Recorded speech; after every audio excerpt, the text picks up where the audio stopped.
Hi, everybody. This is Jerry Serino from the Median Podcast. Thank you so much for joining me. As always, we really appreciate you being here and following us on social media through Cleveland Right to Life, as well as on the website, fromthemedian.org is a great place for us to connect with you, and we hope that you do.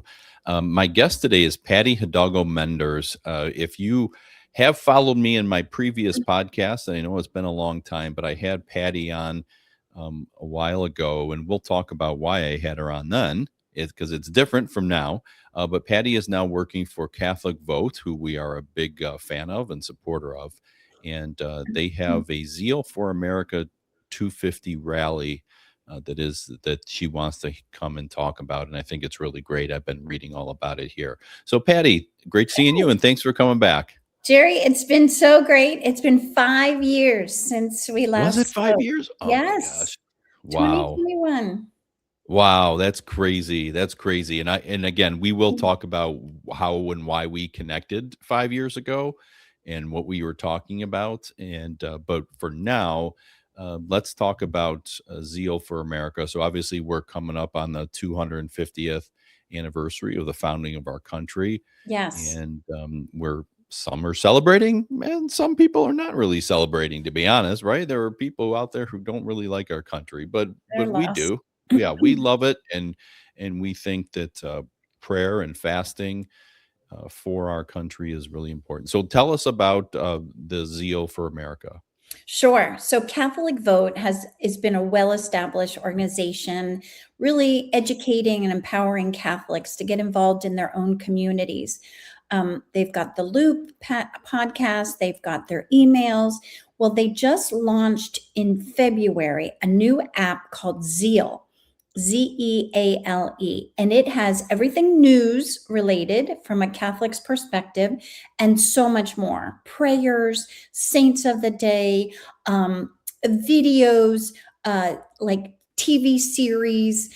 We're really branching out into that media app segment. And what happened was our CEO, Kelsey Reinhardt, is very Mhm. close friends with Cardinal Burke. And the White House asked Catholic Vote to host America 250 event this year. And so Kelsey partnered up with Cardinal Burke, and they decided, let's pray for our nation. Let's gather thousands of Catholics together to enjoy our faith, uh, honestly, consecrate it to Mary, and also bring back patriotism. Mhm. Cardinal Burke has a video series on the virtues of patriotism. And you just mentioned some people don't like our country, and that's a shame because 250 years ago, the Declaration of Independence was signed. And did you know there was one Catholic signer? His name Mm. was Charles Carroll. So Catholics have been a part of the founding of this country. It's an incredible United States of America. And the White House asked us to do an event in a swing state. So we are coming to La Crosse, Wisconsin. The first day, we're going to be with Cardinal Burke at his beautiful shrine, the Guadalupe Shrine. And then the second day will be at the La Crosse Center in La Crosse. And it can hold up to 5,000 people. So they hired me as an event consultant to encourage Catholics from across the country, mostly Minnesota, Wisconsin, Iowa, Illinois, driving distance, Mhm. to come and hear from Cardinal Burke, hear from Kelsey Reinhardt. We're going to hear from Michael Knowles from the Daily Wire. We are going to hear from Coach Joe Lombardi. His grandfather, Vince, was a big fan of Wisconsin people. And Yeah. so he's now the Baltimore Ravens offensive coach. These are all strong Catholics. And we just confirmed that Isabel Brown, also from the Mm. Daily Wire, that spunky Generation X adorable girl that's coming, and she's a new mother. So we have a wide range of people. We're going to speak about our sports, our media, our culture, our faith, and how these Catholics are in their public life. We're going to also be entertained. I found this adorable Catholic country singer. His name is Bradley Banning, and he's a younger artist, but he is incredible with his Catholic faith. We're also going to have a room for confessions. We're going to have an adoration area. We're going to also, we just booked the Shroud of Turin exhibit. So we're going to host a big area for guests to come and actually see what products, the horrible products they used on our Jesus, the whip, the crown of thorns. We want the guests to come and experience that. We're going to host a Catholic marketplace. So guests will be able to come and buy all sorts of products from different vendors. And the fun part, which was like a interactive, right outside the lacrosse center, we're going to have a freedom truck. This is a mobile museum that can go to all these America 250 events, and they're coming to us. Excellent. So if you go to CatholicVote.org, you actually can see everything that Patti was talking about. First of all, the Zeale talks a lot about that. I love that whole idea of apps, and then specifically the Zeale for America 250 with Cardinal Burke. We love love Catholic Vote, and I had Kelsey on just a couple months ago.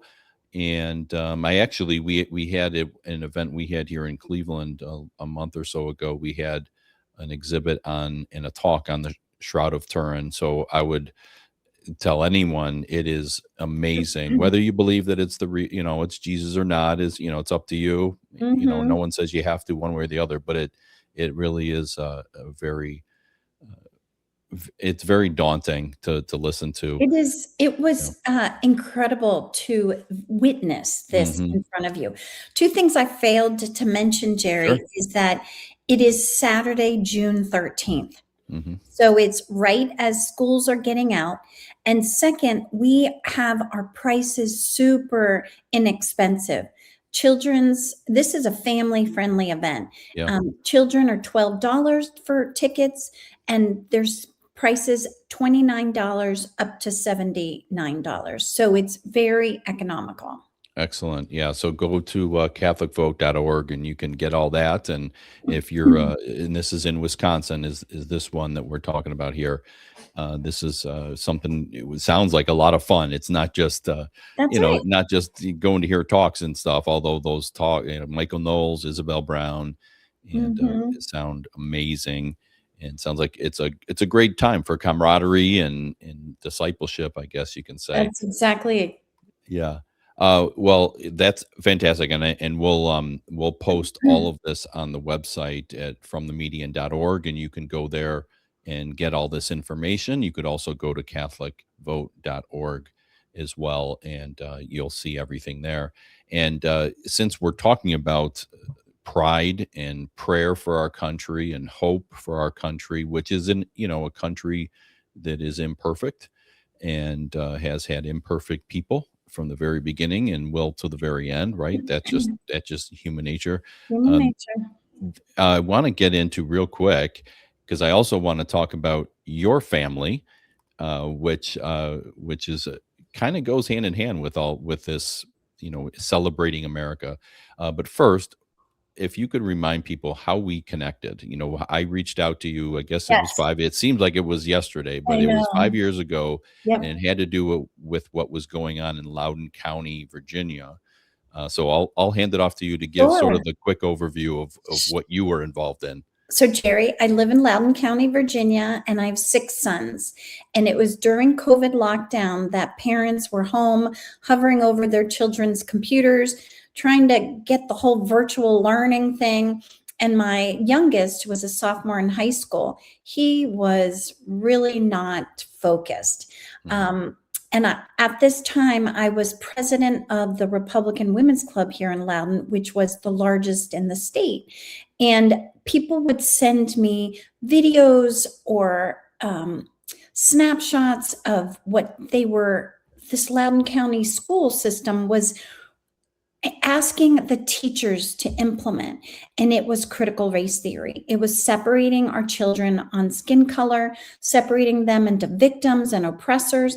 And Jerry, I know I'm Cuban American, but I have 6 white boys. I didn't like that my children were being judged simply on the basis of their gender and their race. And we went to the school board to find out when our children were going to go back to in-person learning. And one of the school board members decided to rally a bunch of not so nice people to target parents that were asking when we're going back to school. So they made a Facebook page private to target us. And they put pictures of us in there, and they told people where we were living. They wanted to call us, come to our homes and call us racist. And there were some of my friends in there, and they took screenshots, and this just made parents get organized. And we fought back, and we used freedom of speech to ask what is going on in our schools. We FOIA requested and found that they were implementing critical race theory training for their teachers. And it just became this snowball effect. There was a student that was sexually assaulted by a trans kid in the bathroom, and then it went from in-person learning to critical race theory knowledge to safety of our children. And it became this incredible parental movement. And we did a lot of media, and we did a lot of pushing back. And it was during a governor's race. So here in Virginia, it was McAuliffe against Youngkin, and Youngkin supported parents. And we started, like a parental bill of rights. We wanted town halls and rallies. I was able to secure Matt Walsh from the Daily Wire to come to Loudoun, and they wouldn't let him speak because he didn't live in Loudoun. So I had him sign a rental agreement to rent my basement for $1 so that he could show that he lived here. And so this school board was, I don't know how else to say it, but evil. They were pushing this political ideology on our children. CRTs had a lot in college, but this is the first time we had proof that it was in the K through 12 schools. So we fought back, and Governor Youngkin won, and it's still not the best here in Loudoun with our schools, but it's better. Yeah. Thank you for that. That is exactly why I reached out to you and said, "Oh, I gotta hear from this lady." And you were very gracious. You responded and said, "Yep, I'll come on." And we talked, and it was fantastic. And it ultimately led that conversation, which was fantastic and inspiring to see.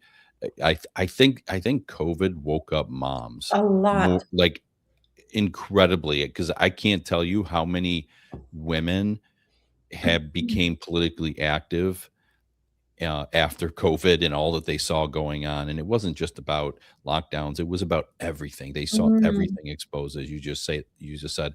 But our conversation led me to also interviewing your father, Yes. who we were talking off the air.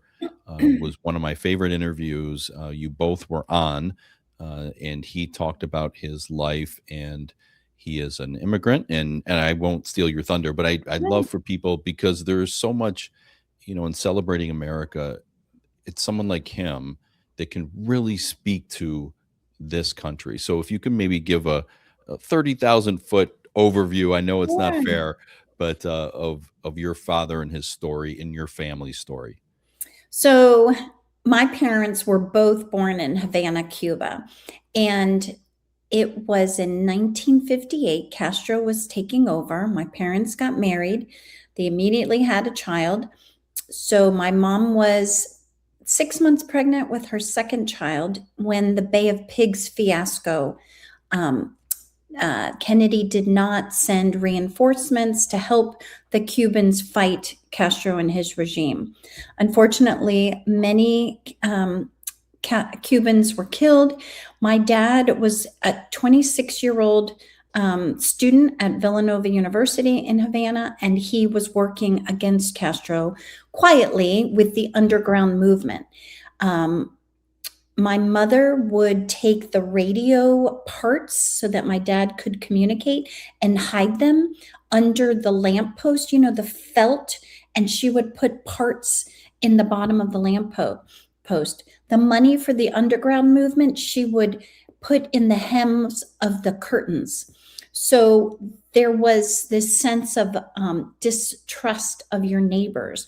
And my parents' neighbors did tell the militia, the Castro's militia, that something wasn't right at my parents' home. There was people coming and going. There was, they just tattletaled on my parents. And so the militia stormed my father and mother's home. We are so grateful they did not find any of the money, any of the radio parts. They said that they had too much baby food.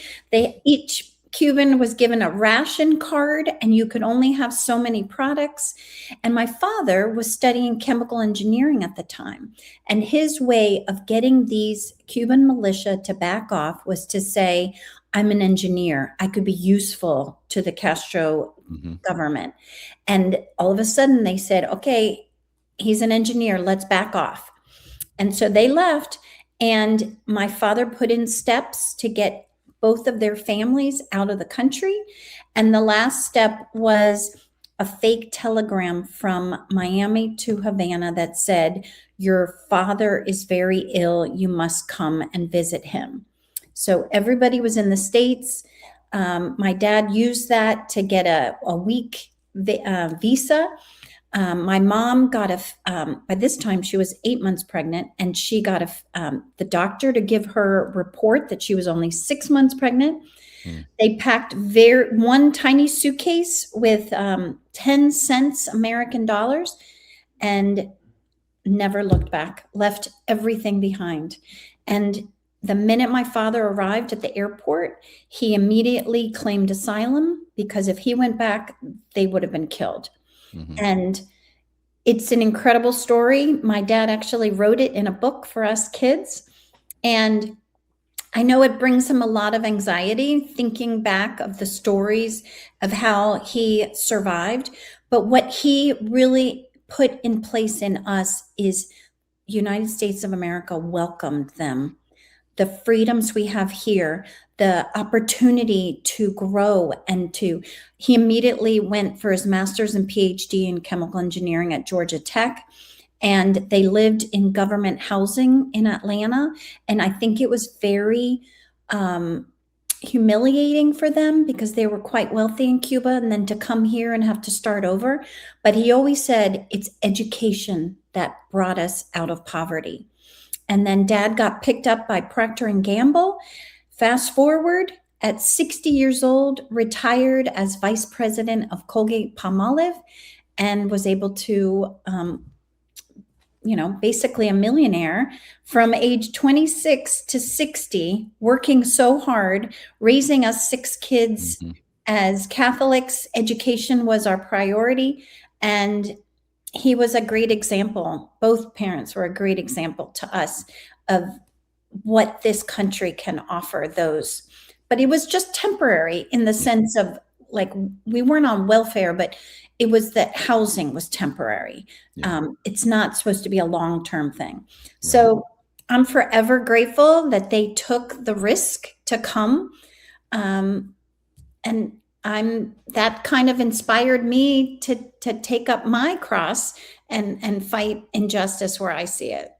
Yeah. So again, as you're hearing, it's such a great story, and it's inspiring too, as well. And you notice that, some people may be thinking, oh, well, see, I guess they support illegal immigration, right? But you did it. Your father did it right. He came in through properly. He claimed asylum, and rightfully claimed asylum, because a lot of people claim asylum and it's just because they want a better life, which I don't blame them, but that's not asylum.